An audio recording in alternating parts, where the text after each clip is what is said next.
Start. Hello students, today we are going to discuss the chapter number 2, that is matter around us pure? Now first of all, before going to this topic, let us recall what is matter. Matter, anything that has mass and occupies space is called matter. This you know, in previous chapter you have learned. Now pure substance, in this topic we are basically going to discuss from the pure substance. What is pure substance? The substances which contains only one kind of particle, only one kind of particle are called pure substances, are called pure substance. For instance, if we consider a milk, the milk cannot be considered as a pure substance because it contains the fat molecules, proteins, carbohydrate and the vitamins, etc. So we cannot consider the milk as a pure substance. But if we go on looking for the water is a pure substance because it contains only one kind of molecule, that is H2O. Now we will discuss about the mixture. When two or more kinds of pure substance mix together in any proportion, remember it, in any proportion, is called mixture. Now there are two kinds of mixture, homogeneous mixture and heterogeneous mixture, and these two mixtures are differentiated on the basis of their proportion. In homogeneous mixture, the constituent particles are present in a definite proportion and they are spread equally throughout the bulk. In case of heterogeneous mixture, the constituent particles are not present in fixed proportion. They are unevenly distributed throughout the mixture. Now next, the solution. What is solution? A solution is a homogeneous mixture of two or more substances, two or more pure substances, two or more pure substances. Now this solution has two parts, that is solvent and solute. Solute. Now what is solute? The part of a solution which get dissolved in the solvent is called solute. Now what is solvent?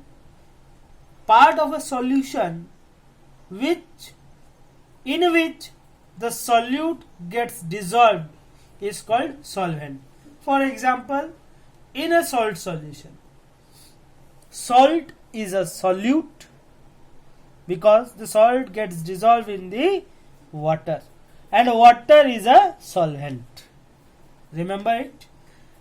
If you want to distinguish, the solute will be in smaller quantity while the solvent will be in larger quantity. Now we will move on to the properties of solution. Now properties. First property, that solution is a homogeneous mixture. Solution is a homogeneous mixture. That means the particles, constituent particles, are equally distributed throughout the bulk. Next, second property, the size of the particle is less than 1 nm. 1 nm means less than 10 to the power -9 meter. 10 to the power -9 meter in diameter. Next, due to this small size, these particles cannot be seen through naked eyes, even they cannot be seen through the powerful microscope. Next property, due to their small size, Next property, due to their small size, they cannot show the Tyndall effect. They cannot show the Tyndall effect. Now what is Tyndall effect? The scattering of beam of light by the suspended particle is called Tyndall effect. Due to this effect, the path of light is visible. Now, as the size is very small, so these particles of solution cannot scatter the beam of light. Hence, they cannot show the Tyndall effect. Now, next property, fourth one. Fourth property,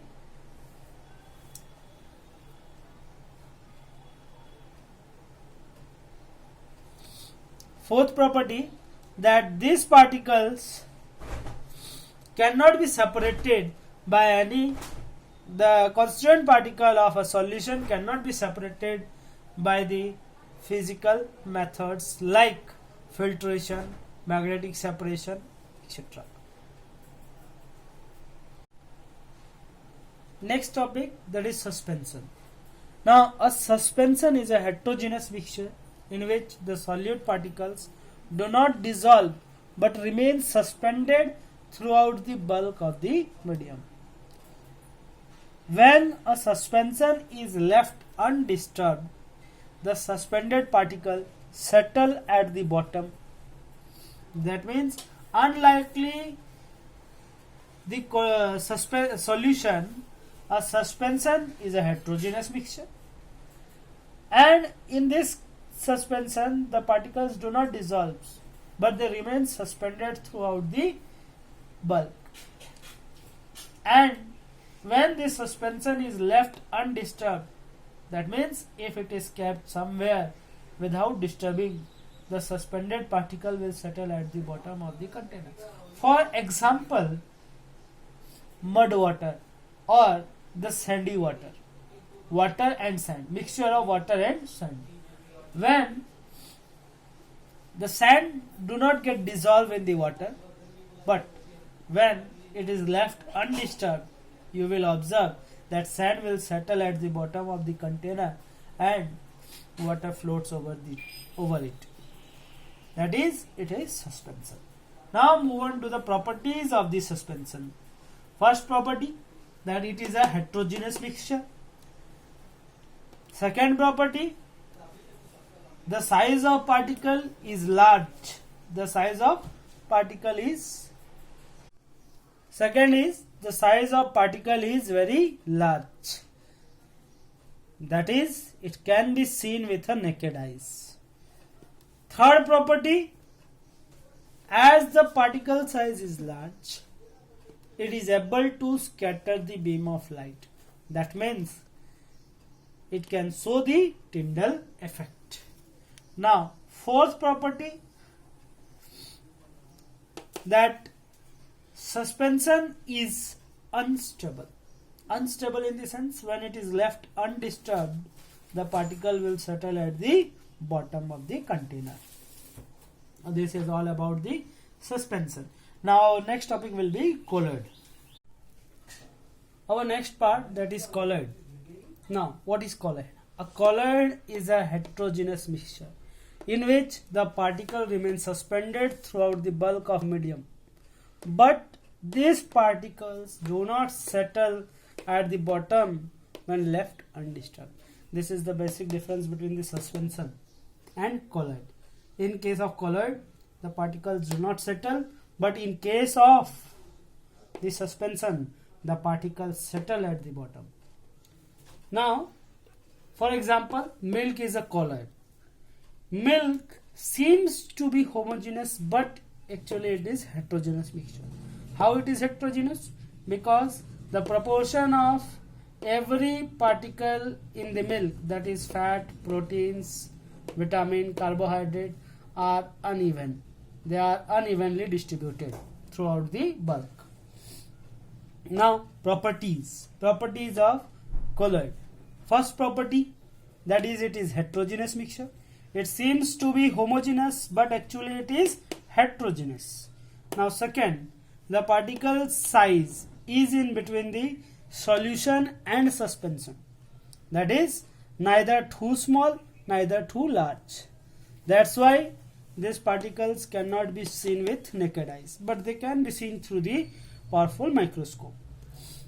The next, it shows the Tyndall effect as their size is large enough. Their size is large enough to scatter the beam of light. That is, it shows the Tyndall effect. Now fourth one, these are stable. Stable in the sense, when it is left undisturbed, the particle never settle at the bottom. That's why it is stable. The particles, the constituent particles of the colloid can be separated by the different techniques. That is, through the centrifugation process, the constituent particles can be separated. Our blood is colloid. Blood is colloid. Now, separating the component of mixture. First of all, how can we separate the cream from milk? Maybe you all have seen your mother to separate the cream from the milk. Now, this process can be done by the technique called centrifugation. Now, what happens in centrifugation? In this technique, the colloid mixture is spun rapidly. That means it is rotated at a high speed due to the centrifugal force. The dense particles are forced to the bottom of container, whereas the lighter particle float over it. That means this technique is used to separate the component of blood, to separate the blood particles, blood cells from the plasma. Now next, separation of different colors from a dye. As you know, dye is a mixture of different colors. Now, how to separate the different colors from dye? This can be done by a technique called chromatography. This technique is used for separation of those solute which dissolves in same solvent. Basic principle behind this technique is that different solutes have different solubilities in the same solvent. That means the rate of dissolving is different for different solutes in same solvent.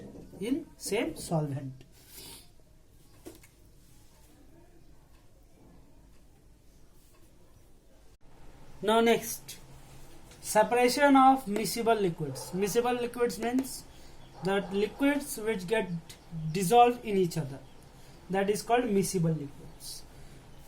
The technique used to separate the miscible liquid is simple distillation.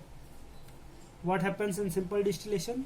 The principle behind this technique is that the different liquids have different boiling points. When a mixture of two miscible liquids have a boiling point difference of more than 25 Kelvin, then simple distillation can be used to separate this mixture. Now, what happens in a simple distillation? This is a diagram, rough diagram. You can go through it. Now, what happens? The mixture is taken into the round bottom flask and it is heated. When it is heated, the component or the constituent which has the lower boiling point, its vapor rises up first into the round bottom flask. This vapors goes on through the condensing tube. This condensing tube is surrounded by the ice cubes. To condense these, when these vapors passes through this condensing tube, these vapors loses their energy and get converted into the liquid state, which can be collected into this one. Here the temperature is maintained through the thermometer, so that the first constituent which has a less boiling point rises first. After that, the second constituent will be separated out. This is the simple distillation method. But if the boiling point difference is more than the if the boiling point difference is less than the 25K, if it is less than the 25K, then what we can do? To separate this kind of miscible liquids, we have to use another method. That is called the fractional distillation.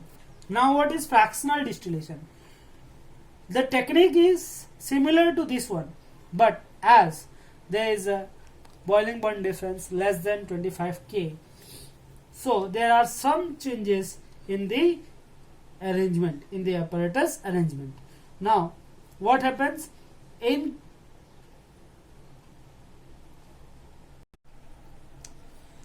so next part, the same thing, separation of miscible liquid, but as we have discussed, less than 25 Kelvin. So to separate the mixture of two miscible liquids which have boiling point difference of less than 25 Kelvin, then we can use only one method, that is fractional distillation. Now what happens in fractional distillation? You can see the arrangement is almost similar to the simple distillation, but there is one change, that is this column.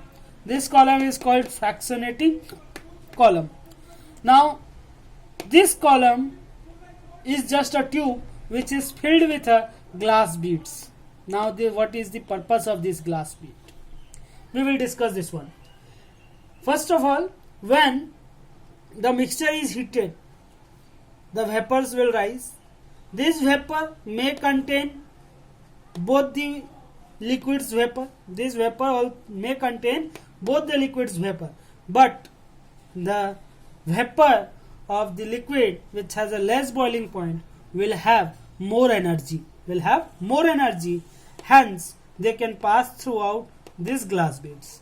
But the vapor which has less energy, that is the vapor of the liquid which has high boiling point, has a less energy, and when this vapor comes in contact with these glass beads, these vapors again gets converted into liquid state, because these glass beads increases the surface area.